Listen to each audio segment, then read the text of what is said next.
اچھا، پہلی خبر جو ہے وہ وفاقی دارالحکومت اسلام آباد سے ہے۔ وہ یہ ہے کہ جو انڈیا اس وقت جو ہے پاکستان کے خلاف جو لابی کر رہا ہے اور اس کے علاوہ جو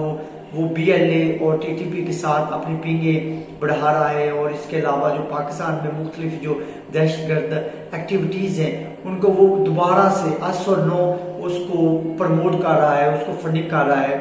اور ان کی مختلف جو آڈیو ویڈیو جو ہے وہ ہمارے جو ادارے ہیں، انٹیلیجنس ادارے ہیں، ان کے پاس آ چکی ہیں، اور کس طرح کے وہ معاملات کر رہے ہیں اس کے حوالے سے ہے۔ اس میں ہمارے جو D G I S P R جو ہے لیفٹیننٹ جنرل احمد شریف صاحب نے پریس کانفرنس کی،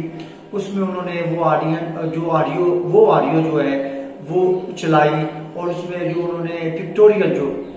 ایویڈنسز جو ہے وہ میڈیا کے سامنے رکھی، اور ان کو بتایا کہ کس طرح جو ابھی خضدار میں واقعہ پیش آیا ہے، پی ایس کی بس کو انہوں نے ٹارگٹ کیا۔ اس کے علاوہ فنڈنگ کیسے کر رہے ہیں وہ، کہ ان کی فنڈنگ میں ملوث جو انڈیا کی جو را ایجنسی ہے وہ ملوث ہے،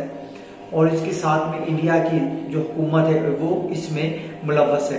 اچھا، اس کے علاوہ انہوں نے یہ کہا کہ انڈیا ہر دفعہ ایسا کرتا ہے، جیسے گنگا ان کا جو جہاز تھا وہ ہائی جیک ہوا، اور اس کا الزام جو ہے وہ پاکستان کے اوپر لگا، حالانکہ اگر ہم تاریخ کا مطالعہ کریں تو وہ جو گنگا جہاز تھا وہ اصل میں راہ نے خود ہی اپنے ایجنٹ کے ذریعے اس کو ہائی جیک کروایا، اور بعد میں جب یہ پتہ چلا تو انہوں نے اس کو سزا دلوا دی۔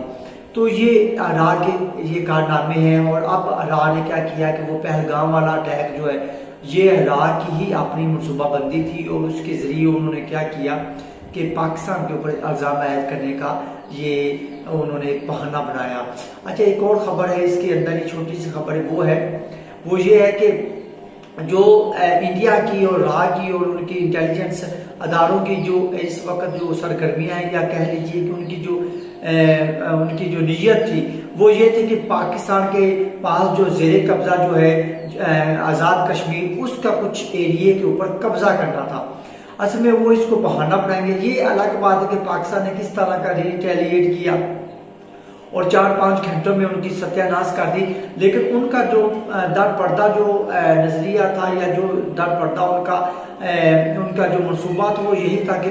پاکستان کے زیر قبضہ جو آزاد کشمیر ہے اس کے کچھ ایریے پہ یا زیادہ تر ایریے پہ قبضہ کرنا تھا، جو پاکستان فوج نے، پاکستان آرمی نے اس کو بالکل ناکام بنا دیا۔